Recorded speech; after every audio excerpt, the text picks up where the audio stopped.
From what I can tell, it's not the lack of marketing ideas stopping many business owners from growing their business. It's their inability to take action, swift action.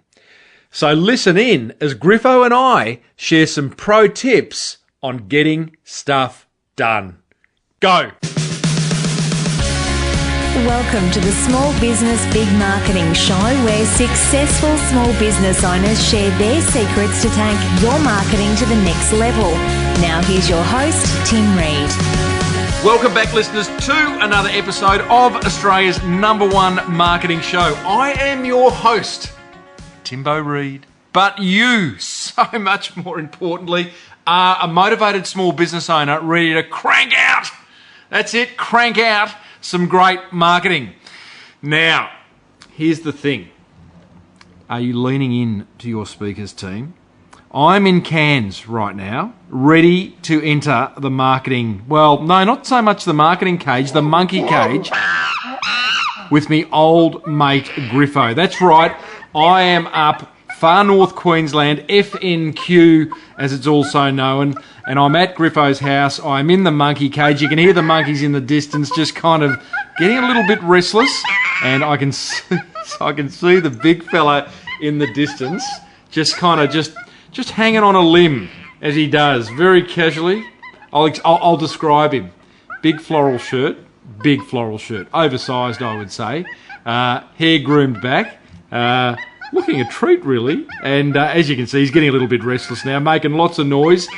Griffo, it is no greater pleasure to have you on board. And welcome to Cairns, welcome to everyone else listening in. And I've got to say that Cairns has rolled out the red carpet, red ticker tape, lots of red stuff, really. No, mate, you drove me from my hotel, and I did ask you, where is Griffiths Avenue? He said there's a Griffiths Lane up the back. Griffiths Street, yeah. Griffiths Street, in the docks, in the boons. Yeah, no one lives there. No, it's been correct. cordoned off. It's a war zone now. So mate, I've got listeners all over the world. They're going to go FNQ, Cairns. Cairns is like some fancy place on the coast of France. We have a film festival here every year as well. You wish. So for those of you out there, do a Google search, see Cairns, Great Barrier Reef, do a map, and there's a house there with a big G on it when you're looking at the map looking down. That's my place. That's where we are right now. Big G string. Big G string. Now we are. So that pointy end on the east coast of Australia, we're sort of right up the top there, and it's a lovely tropical place. Griffo, thank you for having me before we get stuck into today's topic, which is a topic. We're not going to cover a lot of ground. We're going freestyle. Well, we're going to go freestyle, but we're going to cover one topic in depth. And interestingly enough, listeners, what we did while we were planning this episode about 10 minutes ago, Griffo had done all this work. I mean, bless you, mate. You had literally... Can I just have that bit of paper? Yeah. You had literally covered topics. You had written stuff. You typed it on your letterhead. Funny business topics.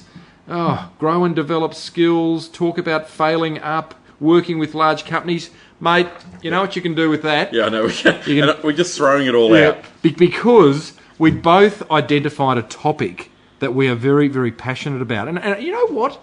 When I mentioned this topic that we're about to talk about, there was just, there's just like the energy was like, yep. Oh, absolutely. You felt right, I felt right. It was a bit of a love-in. A sticking point that we're both a bit frustrated with, why? Trying to understand it, trying to dig a bit, why don't people do this? Correct. You know, that's a big point. So, here's the topic, listeners. I'm still a little bit hurt, though, that we're throwing out all the other stuff I had prepared. I just let everyone know that. But I'm getting over it. I'm manning Build up. a big bridge and get over it really quickly, because we have got some marketing ground to cover. Here's the thing, and by the way, Griffo, we are brought to these good people by Net Registry and 99 Designs. Thanks, dudes. That will play in to this topic we're about to talk about. So here's the topic. I was at a conference, speaking at a conference about 6 weeks ago in Perth. 250 financial advisors were in the audience, and I gave a 60-minute keynote on my helpful business, my helpful marketing topic, and at the end we had time for questions. And this bloke, roving microphone round the crowd, and this bloke put his hand up, awkward silence as the microphone made its way over to the bloke. I've got this theory, I don't know about you when you speak, but when someone puts their hand up, it's the furthest point from where the microphone is. Always. There's a microphone law of some sort. It is. It's always the same. So, microphone principle. I'm going to call it the Griffo principle. I like that. Okay, thank you. And so this guy gets up, asks his question. He says, Timbo, I love what you had to share. Made a lot of sense. I'm excited to go back and implement. But I'm interested to know, out of the 250 people in this room, how many do you think are going to take action? Mm-hmm. Oh, I was excited by that question because often I get mechanical questions like, how do I do that thing on YouTube that you were talking about? This was a philosophical question. And this went to a topic that I'm very passionate about, which is seeing business owners take swift action in their business, particularly around marketing. So, and that's the topic of today's episode. But the way I answered a Griffo was this. I said to him, I paused for a minute and I thought I could give him the obvious answer, which is I reckon it'll be, 50, 60, maybe 80 of you will go back and implement something. But that would be the obvious answer based on really I don't have any factual evidence to prove that. So I paused for a minute and then I thought, well, what I'm about to say could mean that I'm a poor keynote speaker and I'm not getting my message across very well. Could be the end of your keynote could be career. The end of it. This is like goodbye. I said, you know what? I reckon 3 or 4.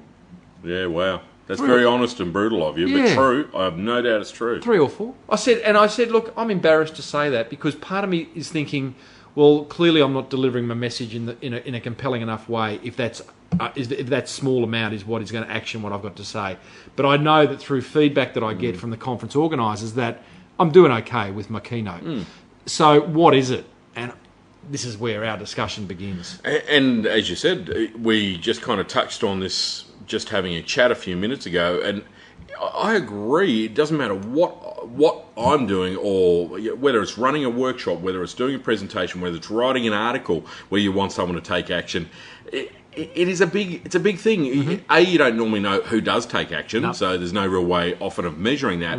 And you're often pleasantly surprised though when you get that email from someone say, I saw you speak, or I read your book, or I did this and it's transformed my life, it's changed everything, or whatever it might be. You go, wow. But you know what? I've never really gone back to those people. I just got one today from a guy in the Middle East who's bought every one of my books over the last 15 years and said, now I've got 2 big businesses and I'm putting it down to what I read in your books, which is very flattering. Jeez. But is he all right? So he's a camel herder, but they're big camel herding. Yeah. And but the thing was that, and I'm thinking about it now, I'm going to go back to him and saying why. Yep. What action did you take? Because I give plenty of advice, but you took action, and I think that's something that I'm going to change out of this initial discussion. Is I'm going to try and find out more about why do some people take action and other people don't. Because I know even when you're coaching people one-on-one in that situation, why is it some people will do, as you guide them through, they'll do it and others won't? Is it you or is it them? Yeah, and look, I don't think we've got the straight answer. This is not a black and white question. So. It doesn't have a black and white answer. There is, for me, one of the things is you've got to be ready to hear what someone's got to say. And there will always be someone in our audience that is the soil is fertile enough in their mind to go that. Like Joshua Nichols, who I interviewed on the show 4 or 6 weeks ago, the electrician guy, amazing story he had about 1%ers. I talked to him about how did he get to the point of having a $20 million electrician's franchise. And one of the stories he shared was that he was in a personal development session. He'd been to many. It was, one of those corporate breakfast type things, and a motivational speaker was speaking. He said, quote unquote, he said, I was sitting at that table and there was 100 people in the room. He said, the bloke on stage could have been speaking directly to me. And it was just like, at that point in that time in my life, I was ready to hear what he had to say. I'd heard it 30 times before, but I was just ready. So sometimes, in order to take action, when someone shares a marketing idea or a business idea, whatever it is, you just need to be in the right frame of mind to hear it. And I think that frame of mind, though, and I agree completely, that frame of mind can be caused by a few things. One might be that you're frustrated because you're finally sick and tired that I haven't done this thing, whatever it might be. I've been meaning to rebrand or been meaning to build a website or I've been meaning to do whatever it might be, and I've been talking about it for 5 years and haven't done it. Finally, enough is enough. And maybe sometimes that's because someone who you really respect kind of says something to you which maybe makes you feel a bit embarrassed. Yep. And so it's finally a little bit of the shame of not doing stuff or the frustration or whatever it might be. I think the other side of that is that whole thing, again, that we were talking about earlier, is having a big enough why. And often we don't have a big enough why for action. Yep. So we go, well, okay, look, I could do this, but, why? And the third element of that, which is kind of tied into the why thing, can also be a bit, sometimes we're just not hungry enough. Okay, don't move on from why. Sure. Put hungry on hold, because we're about to go out to dinner very soon, and I'm getting a little bit peckish, so I don't want to talk hungry too quickly. Not having a big enough why. So we've spoken a lot about why on this show. We're going to talk a lot more about it. We talk about it in the forum. There's a thread inside the Small Business Big Marketing Forum right now where each member is working through trying to come up with why they do what they do. And when you know that, it is a game changer. And you can have your big why around why have you chosen to do that business, but there can be little whys around like, there's a marketing idea. What's my why around actually actioning that idea? Yeah. It's starting with why, to quote the line. You're right, though. It doesn't have to be giant, does it? No. It might be. It'll free me up to spend more time with my family. It'll get something on my desk that's causing me a hell of a lot of anxiety of recent times. It'll generate an extra $10,000 a month in revenue. It's like, stop and ask yourself, why? Tim's just shared that idea. Why should I implement it? And that in itself can be a game changer. Well, and sometimes even it's, why haven't I implemented it? Maybe that's that hard conversation that we've got to have with ourselves. Sometimes, I was working on a project a little while ago, and one of the things that I was really struggling with it, and I'm kind of going, well, this is not a hard project. I had to write some copy, get some pictures, put some stuff together. I've done that once or twice before. Yeah. And I'm kind of going, what was it, a colouring book? It was... Absolutely. But it was like, why am I struggling to do this? And the reality of it was, I didn't actually want to do that project. Mm-hmm. So instead of just stopping, going, like, questioning myself around it, I bumbled through it and half-assedly did it for weeks and weeks and weeks, and got more and more frustrated with myself, and I wasn't able to finish it. I was kind of half-actioned it, but I wasn't. And then I went, I don't want to do that. Why am I even doing this project? It was a good idea at the time, but I don't want to do it now. And then all of a sudden, there's this real sense of relief. And he just said to the guys I was working with, sorry, I'm not going to do that project anymore. And it was the right decision to make, but I'd kind of gone down the wrong path, perhaps even caught up in their excitement about it rather than it being my excitement. How'd you feel after letting them know that you didn't want to do it anymore? Great. Oh, yeah. Wonderful sense of relief. And that's why I think we've got to have two whys. Like if I'm struggling to do something, why or why not? Yeah, why do I need to do this to motivate me and pull me forward? Or why am I struggling to do this? Or why haven't I done this? And we've all got those things, hey? Yeah. It's sitting there, our little piles. You know those little irritating little things that are there on our desktop or whatever it might be that it's just difficult to do. Yep. Yeah, well, put them... If they're there that long... Sometimes you need to burn the ships and send them off. Get rid of them. That's another thing, isn't it? Again, if that comes back to that why not. Or like the incompletes, why aren't we actioning all those things? And I think sometimes, for me in the past, problems that I've had is the stuff that's too hard, the incompletes, that you've got to make a difficult phone call, or I've got to ring them, sit on hold for 45 minutes, and no one else can really do that. I've got to do all of those awkward things. And I remember one time, years ago, I went into my office and like one corner had been taken over now by this growing entity of incompletes. Ooh. And it was starting to take over the office. You could almost feel like... And I used to hate looking in that corner because all it was unfinished stuff that I need to do. That in itself is like a burden. Absolutely. And First world burden. But... Well, absolutely. but a burden, nevertheless. And it was... I just, for whatever reason, it just kept going. And I remember I had to finally say, I've just got to block out 2 days. And I completely did that. No appointments, no anything for 2 days, and I'm going to attack that man. And I remember how fantastic it felt to do that. There you go. Another reason, another way to take action is to maybe look at that feeling.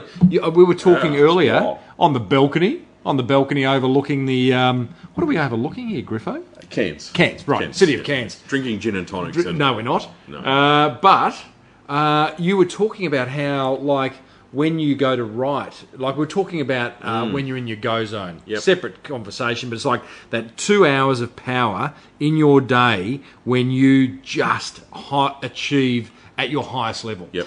And you talked about that. That's when you sit down and write. You turn off email, you turn off phone, there's no social media. And you talked about at the end of that 2 hours how you felt. And exactly. I feel wonderful. So channeling that feeling, like I do that with gym. It's like there are days when I just don't want to go to gym. It's like, oh, who's Jim? Jim. Does your wife know about Jim? Not yet, but she will if she listens to this show. But there's times when I go, I just don't want to go. But you know what gets me there is I just have enough willpower to look at how I'm going, know how I'm going to feel at the end of that session. Yeah, I agree. You wouldn't understand that feeling, but you get it from writing. I've read about it. I've read about it. People have told you. But here's, so that is another great way to take action, is to just, if you can, think about how you're going to feel once you've ticked that box. And that's quite exciting in itself. Do you know there's people out there who get a little bit of a, dare I say, a sphincter tightening, Griffo, a little bit of anal retentiveness just by ticking things off the list? Well, I do. Really? Yeah, I'm one of those. I'm a lister, and I'm a lister, and a ticker offer. I did not know that. I know, it's like, well, don't make me feel like it's something to be ashamed of. No, don't look at me. I'm hideous. But I do. I even write things on there that I've already done. I love it. To cross off. I love that. That was my next question. So you've got a list, right? And there's things you've got to do, and then you go, oh, hang on, I'm just going to do that, and you come back and you go, it wasn't on the list. Oh, you add it to the list. And then you cross it off. Yeah. Oh, my God. Yep. Hashtag OMG. Look, I'm sure if there's any psychologists, psychiatrists, or other mental health professionals listening they could probably add some advice to that. Lindsay, if you're listening, and I hope you are, because you're both a listener and a forum member, and you're a past guest of this show, and you know Griffo. And I know Lindsay. Yes, yeah, I know. Then there is a lot of... Anyone that adds something to a list and crosses it off within... I'm guessing the space of seconds. Yes, absolutely. Oh, that's sick. I've lost my trail of thought, but I'm almost... Action. So, but it's a form of action. Because it's playing a little bit of a game with myself that makes me feel... Because what I've figured out in my little world, what makes me feel like satisfied at the end of a day is doing stuff and achieving things. Yeah. So for me, that's crossing stuff off a list. Now, I also try to make a point of not just making it's not things like move the book on the shelf or to remember to water the pot plant or something like that. It's a little bit more detailed. That's world peace, ending terrorism, all those kind of daily kind of tasks. But yeah, just again that by figuring that out, if that makes me feel better, then I'm more productive. Okay. So the more I cross off, the more. Not that I feel like I've crossed off enough now, I can have the rest of the day off. It makes me feel like I'm getting stuff done, and that spurs me forward to do more stuff. Yeah, it feels like Does that make sense? Well, it feels like you're digging a bigger hole for yourself right now. But tell me, while we're in the zone of headspace and psychology, while you're in my head, why another reason we don't take action and how we could take more action. I think there's a lot of people out there, including you and I, who every now and then suffer from a lack of self-belief. We hear an idea, we know there's something we should be implementing, but it's like maybe the conversation starts, a little bloke on the shoulder goes, who am I? Who am I to do that? You know what, mate? I encounter that a lot with writers, people that I'm teaching to write books, people I'm kind of coaching even to write blogs or how to write articles and things like that. And that is often the biggest thing that they've got to overcome. Is like, how do I... Like, who am I? Who am I to write anything? Who's going to want to read what I've got to say? And it's a real shame. And the way that I always frame that around in that particular example, and I think for many things as well, is that no one else on the planet has the same amount of shared experiences, realizations, aha moments, whatever it is. Whether you're 20 or whether you're 40, you've got this different set of experience and you've figured out different stuff, and people want to know that. But it's very easy to say that, but it's kind of hard to really convince people. But I definitely find that I spend more and more time and more effort to try and convince people that to have that bit of self-belief. So attach greater value to what you do, which is easier said than done, particularly those who suffer a real lack of self-belief. But Absolutely. I had to laugh, Griffo. You won't. Do you know a band called 5 Seconds of Summer? No. No. See, I do because I've got 3 teenagers. Right. So they're kind of like Australia's answer to One Direction. Who One Direction? Wow. Well, I don't know where to go from here, listeners. We're in about the 19-minute mark, and I'm not going to explain One Direction. Tell me you know. Tell me you were joking. Never heard of them. Are you One serious? Direction. No. Oh, I'm going to have to... Oh, what a stupid name for a band. I need to... True or false? Do you know who One Direction is? No, I've got no idea. Oh, it's gold. Gold, listeners. They played in Cairns? Yeah. Sorry, this is no longer called Monkey Business. This is called the Dinosaur's Cage. And I'm sitting across from a Brontosaurus. Griffo, you've got to get out more. Hang on, to see One Direction, I'm just going to Google them. That is extraordinary. That's like saying, who's ABBA? Like you and I grew up in the 70s and 80s. Oh, I know who ABBA is. But that would be like in the 70s, a man of your age going, oh, ABBA, I've not heard of ABBA. Is that an acronym for something? Okay, I'm feeling inadequate now. Anyway, Griffo, listeners, is now what I was going to tell you is that there's this other band called 5 Sauce, 5 Seconds of Summer. And they are about 17 years old, and they've just put out their biography. Oh, really? Which, again, like they're in... But that illustrates the point, Correct. though, doesn't it? Again, who's got life experiences at 17? But the reality is, everyone. Everyone has, and there's someone out there who wants to hear it. Can I give you a quote? You're looking at... Have you Well, found I just One looked up One Direction here, and what came up first was that they've recruited Danny DeVito, who I happen to know, to star in Steal My Girl musical video. Well, I don't know what that song is, but I'm guessing that is their newer one. They're big. They're big amongst teenage girls. They've got Danny DeVito. Hey? They've got Danny DeVito Well, I'm involved. going to question you on that in a minute, but, gee, what was I going to say to you? Here we go. So my mate Ben, Dr. Ben, Yep. his surname's not Dover. You with me? Yes, I am. Yes, thank you I very am, much. yeah. Well, thank you. Kaching. Yeah. Kaching. So, it's Boom Tish, isn't it? Not Kaching. Okay. And he says, you don't have to be the best in the world. You just have to be the best in their world. It's a great statement. Isn't a great it? statement. Is that his, do you think, or has he found that from somewhere? No, I think it's someone else's. Oh, but so I've he's heard stolen it. I think so. I always attribute it to him. No. But it's Okay. a great... But the moral behind it is... I've heard that in a number of different areas, but I think that it's true. I think, again, isn't that whole thing about... I mean, how do we apply that back to taking action, though? About self-confidence. Self-confidence. Don't see. Here's the thing. In my keynote, I identify 3, sometimes 4 limiting beliefs that stop business owners from taking action around marketing. Yep. Lack of time, lack of money, lack of knowledge. Yep.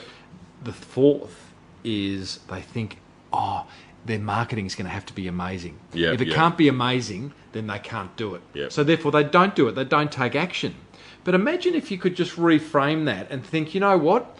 My marketing doesn't have to be amazing. I don't have to be the best in the world. Mm-hmm. I just have to be the best in the world that is my prospects and clients. It might be a geographical area, it might be a group of people, whoever it Absolutely. is, you just need to be the best there and take the pressure off. Well... Because, to that point, and I've interviewed people like Tom Dixon from Will It Blend, Melissa Maker from First Kiss, the most viral marketing video in the world. They're amazing, but they're 2 people. What's the world's population? 6.8 billion, I think it is. So Right. they've got a long way to go. You know that, but you don't know One Direction.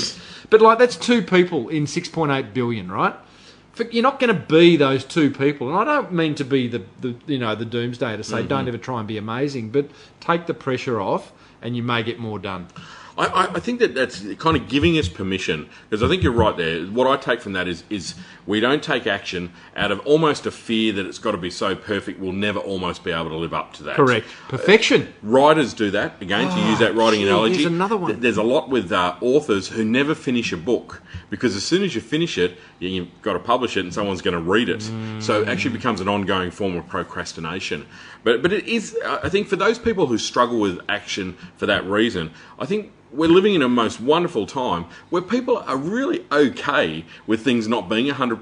They are. In fact, they like it to be a bit more real. They like it to be a bit grittier. Why are shows like Big Brother's not popular anymore, but reality TV is imperfect?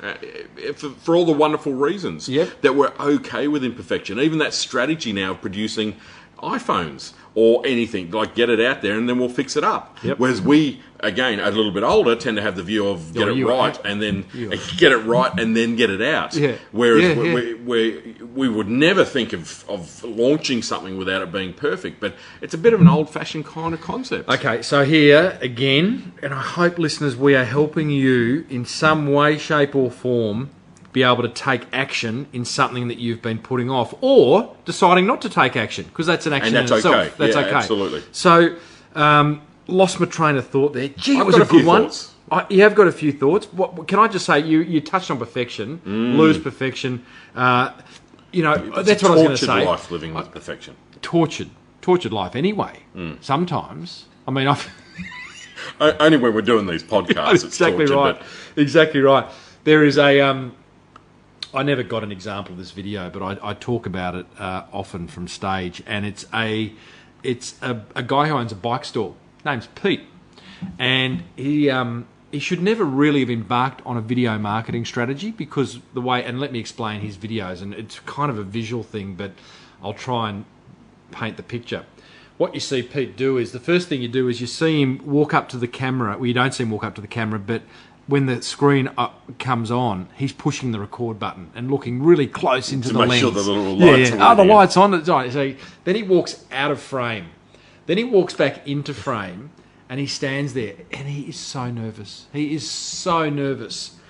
And then he counts himself down. 3, 2, 1. And he starts talking. And he's nervous, and he goes, "Hi, it's Pete, and I want to introduce you to this new bike that's come out." And he just bumbles his way through.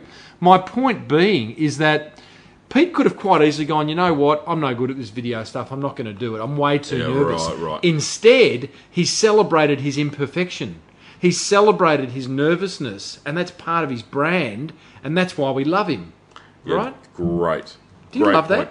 I love that, and I can add to that by being a speaker. I think one of the things that changed in my world, I consider myself to be, I became a good speaker when I stopped trying to be one.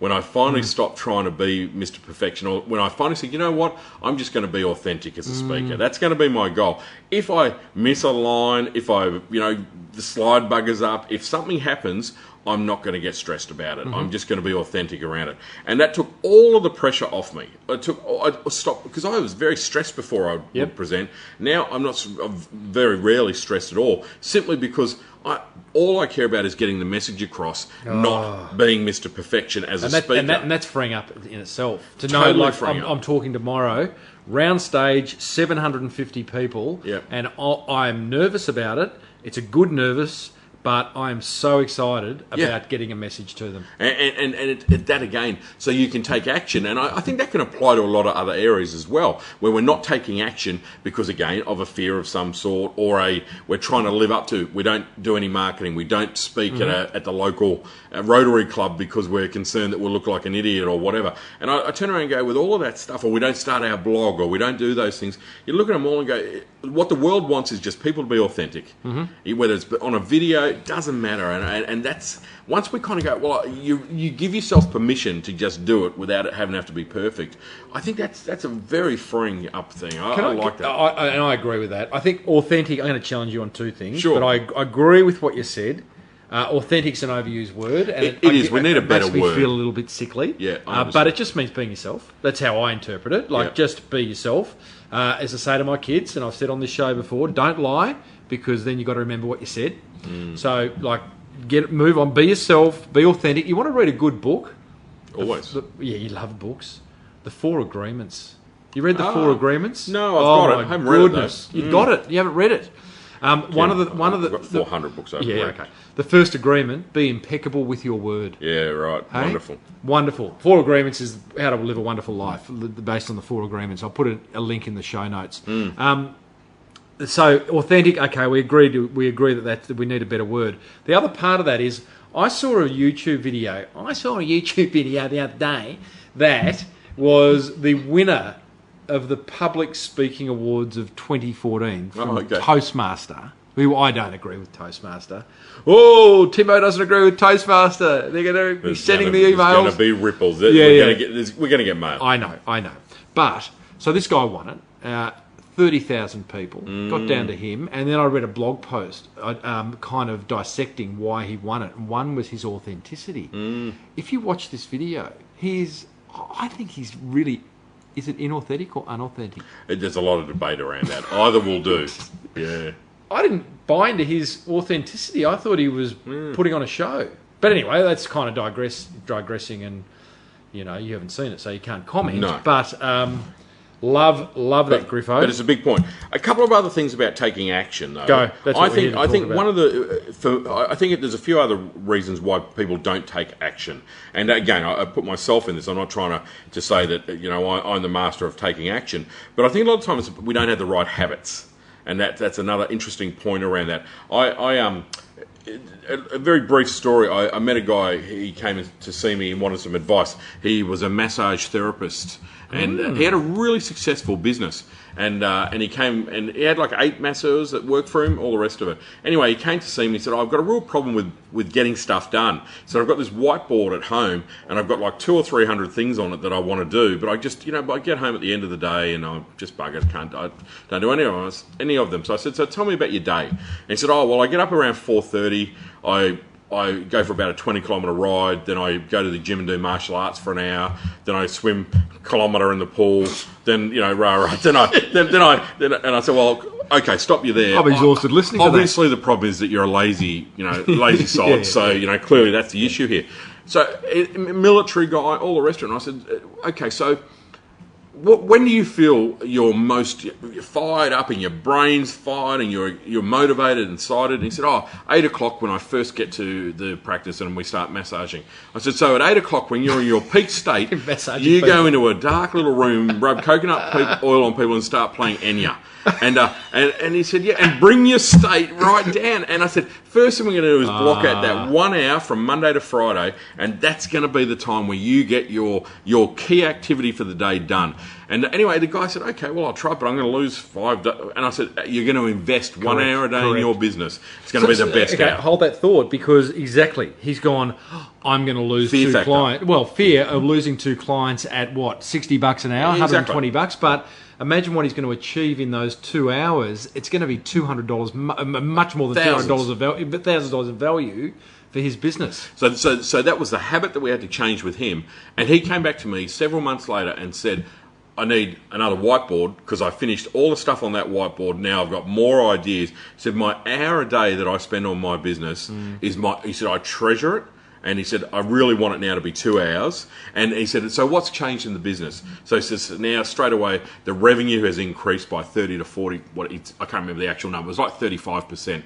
He said, I am so happy in my business, so everyone else is happy. We're attracting better staff. Our clients are really noticing it. We've put up our prices and didn't lose any client. All of this wonderful stuff happened. And all that changed was he developed a better habit. Was he still playing Enya? I think he was, but I tried to pray. I said you should be massaging people to AC/DC. It would be a lot better for you, for your state of mind. I said it'd be great if you actually massage people to some high-powered speakers of some sort. Why not? Have some personal development going on while the person's getting massaged. I'd love to have that. A little bit of small business, big marketing on in the background. The background. That would send you not to sleep. Or maybe it would. Absolutely not. Maybe it would. Hey, hang on. Okay. 2 things. Well, how many things?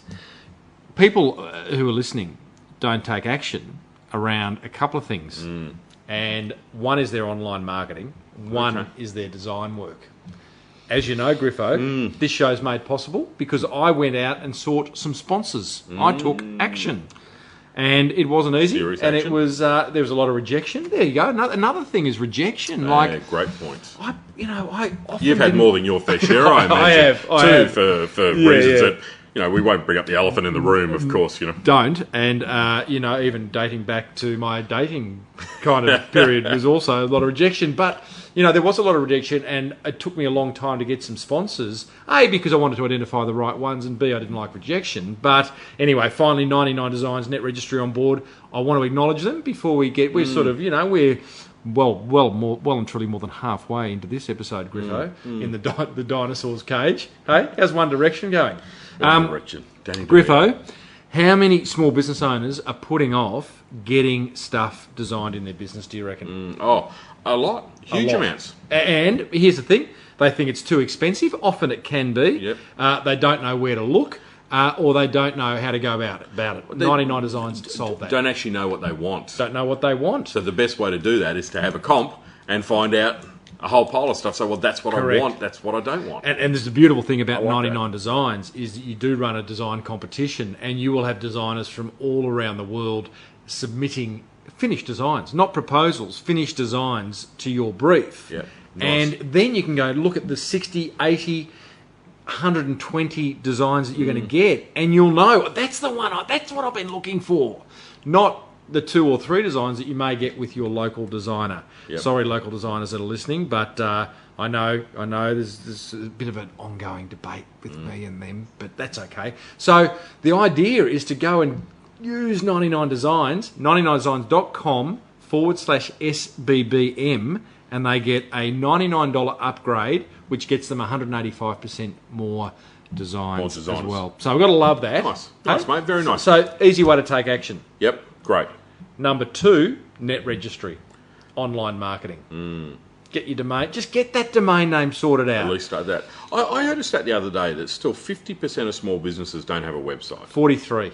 So it's come down by 7% then. Yeah. In the Isn't that extraordinary? I don't understand. I'm kind of speechless about it, to be honest. I don't know what kind of small business that doesn't have a website. I don't want to bag on anyone. I imagine most of our listeners probably would. I'm not sure about that. I'm just not sure of the businesses that wouldn't. Maybe it's tradies and things along those lines that make up that figure. I don't know, but sometimes I've come across a lot of accountants they have really? They have more work than they need. So they're like, well, I don't need a website. But here's the thing: a website, they get work through referral, and a lot of businesses get work through word of mouth and referral.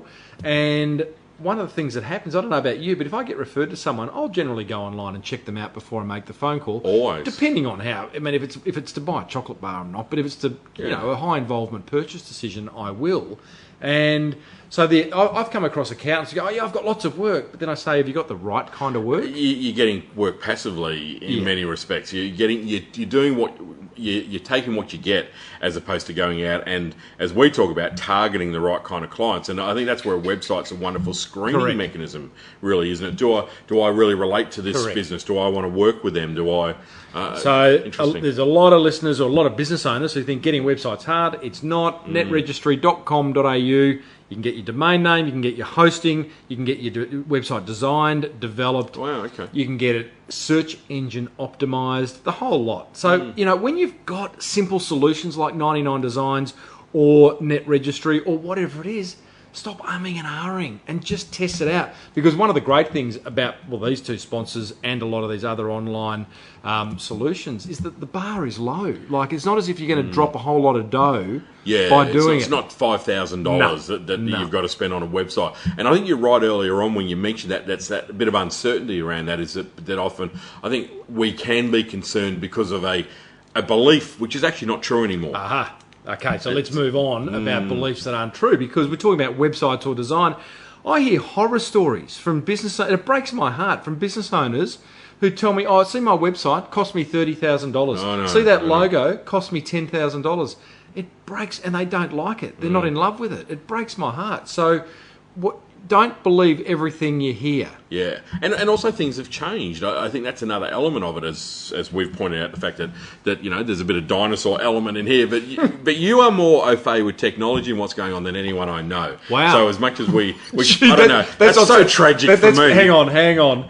That would normally be a real compliment, but that's coming from a bloke who's not heard of One Direction. So it's like it could actually be an insult. Yeah, then, really, correct. But But what we couldn't do a few months back, it can possibly be done now, and done better. It's like buying images. You remember, like, where did you get images from? I remember the only place you got images from, you had to pay a photographer to go and shoot them, which was wonderful, and you still use that, and I still use photographers. But for stock images, you go to a place and you pay $1 an image, and they're wonderful, and they're high res, and they're all the rest of it. And you go, wow. Some are wonderful. So some are wonderful. Some are dodgy. But you look at that and go, wow, so resources there that maybe that limiting belief that stopped you from doing something before, maybe the reality is not the same anymore. So sometimes it's doing a bit of homework. Yes. Griffo, how do you know Danny DeVito? Danny DeVito, people say that we look like twins. Well, there is a little bit of... I'm going to actually I'm going to do a meme. A little comparison. I like Danny DeVito. Have you met him? No. Oh, so you're lying. No, I just said he's doing a TV commercial with One Direction. That was the extent of my... I thought you knew him. I thought you said you knew Danny. Oh, you go, you know, I don't know. I don't know anymore. No, you're rambling. No. Who's the most famous person you've ever met? Well, that's a tough question. Anthony Robbins, John Howard, I guess, Jack Canfield. The human eyebrow, John Howard. Virgin. Branson. Dickie, yep. No. Yeah, been with Dickie. So spoke an event with him, so part of his dream team. Shared the stage? Not at the same time, not in the same amount of awe, but yes. Yeah. That's pretty cool. So Tim Ferriss, those kind of guys. Tim Ferriss, Tim Reid. No, Tim Reid wasn't. Hang on, I've just got to get to the list that I'm going through. Yeah, whatever. Okay, mate, I'm going to throw... You've got one there, but I'm going to throw one at you. The reason we don't take action and how we could take more action... We just like back to the guy at the conference. Yep. 3 or 4 people are going to take action. Why? Because you all go back and get stuck into the busyness of business. I think that's the ultimate problem, isn't it? Yep. We're all so darn busy doing everything that we got to do. I think you got to break the pattern. You got to break the routine. One of the things that I say to people when they're stuck in a routine which they're not getting stuff done, and I advise that, is to move everything around, is to move your office around. Yeah. Just to do something silly like that. Just move. It's not silly, but the idea of it is just you've got to interrupt. It seems very shallow, but it's actually at a yeah, just shot your idea down there in a ball of flames. I didn't mean it like that. People would look at that and go, "Oh, really? I was hoping for something bigger than that." Gold. But at a woo-woo level, that's very powerful. It is. Even sometimes, like doing a rebrand. Funny enough, we talk about that. If the business is stagnating, even if it doesn't need a rebrand, time-wise, I would suggest things like do a rebrand to re-energise it. But you got to change something. You do. And one of the biggest areas where I think we got to change, we got to interrupt. 2 areas actually. One is often that I think that we got to look at your daily schedule, and you got to redo your daily schedule. If you're not getting stuff done because you're too busy being busy, then something's got to change in there. Like my masseuse guy. And one of the things that I've done for a number of years, which has been really beneficial for me, is to allow an hour each day in the morning and an hour each afternoon for the unexpected stuff. Oh, yeah. So unexpected. What's the stuff that every day unexpected comes up, and if you allow for it in that, then you actually have time to do it. Now, interesting, and that's again sounds like a very simple idea, but the nice thing about it is, if nothing unexpected comes up, you get an hour of free time. Yep. And then you can use that time for your own thing. And I find it very liberating in the morning and in the afternoon. I have an hour on either side of lunch there where I can turn around and go, well, that's when I can actually do stuff. But I think that that's just one example, but I think for everyone, if you're frustrated, if you're listening and you're going, I'm so frustrated that I'm not getting as much stuff done as I want to get done, and we all turn around and go, well, it's always because I'm busy, something has to change. Okay, so I call these, in my little world, circuit breakers. Great, that's a great analogy. Thank you. Yeah. Thank you. So the idea for me, and I'll do it even at a very simple level, which is... there'll be days when I go, oh, here we go again, right, in my work. Oh, here we go, we're going to do the same as we did the same time last week, which doesn't happen that much in my work because there is a bit of colour and movement in it. But, so I'll be driving my boys to school and I'll drop them off, drive home the same way, and then some days I'll go the long way or a different way or a weird way. And it just, there is some kind of neural, again, psychology, Lindsay, some kind of neural pathways that they get kind of embedded in your brain or whatever. And if you don't make a concerted effort to break them, you just get stuck in a rut. Absolutely. And so therefore, and then you don't take action in ruts, you just get stuck. So the idea of actually doing something differently, like actually, listeners, right now, stop what you're doing. No, don't stop what you're doing. Finish listening to this show, and then think, what can you change tomorrow and do something differently than you've ever done before? And it might be hard because you're in a bit of a pattern or process. Again, I think what you've got to do with that is you've got to interrupt the pattern without a doubt, but you've got to create new habits. Yes, most of the time, because all that we're doing, and we were funnily enough talking about this earlier on as well, is that one of the reasons that there's more and more to do, but it doesn't actually feel like we're getting more stuff done. Yeah. We're answering more and more emails. There's more and more, social media. There's more and more and more. But at the end of the day, do we feel more satisfied that we're actually achieving and actioning more things or taking action? No, the things that we're doing are just getting more and more. So we're all feeling more frustrated, I think, at the end of the day. I mean, who shuts their business at the end of the day and goes, wow, I feel really happy and satisfied with how much I did today and all the things I actioned. Most of us shut the door and go, oh, blimey, I'm glad that's over. And correct. And exhausted, mentally fatigued, physically fatigued. To that point, and there's even a deeper solution to the problem we just raised. I've got Mark McKeown coming on the show in a few weeks' time. He's written a book called The Go Zone. I touched on it earlier in this episode, and the idea is to find that 2 hours in your day where you actually do perform at your peak. And it's about identifying that, like with your masseuse bloke, and then figuring out how to best use that time. And that's going to be a fascinating interview, which will continue the discussion we're having here. Awesome. Hey, Griffo, I won't push pause. What time we got that restaurant booked for out of interest? 7 o'clock. 6:57. Very good. So we've got about 3 minutes to go. It is Cairns. Things operate a little bit... It's around the corner. A little bit slower. We could almost take a flying fox. Listeners, Griffo's house is up. We're up high, mate. I reckon we're at the highest. Are we at the highest point, or are there homes behind us? No, it's homes higher up. We're high. We are high. But it's like looking out onto the city of Los Angeles without the lights. And without the city of Los Angeles. It's dark and but green. It's nice. It is lovely. So we'll wrap things up, mate. But this is all about taking action. Listeners, we've kind of identified some reasons people don't take action. We've also identified ways of breaking through that. I will leave people, again, we've spoken about this on the show previously, but that book, The Lean Startup, does talk about getting something to market that is imperfect. And being okay with that. Being okay.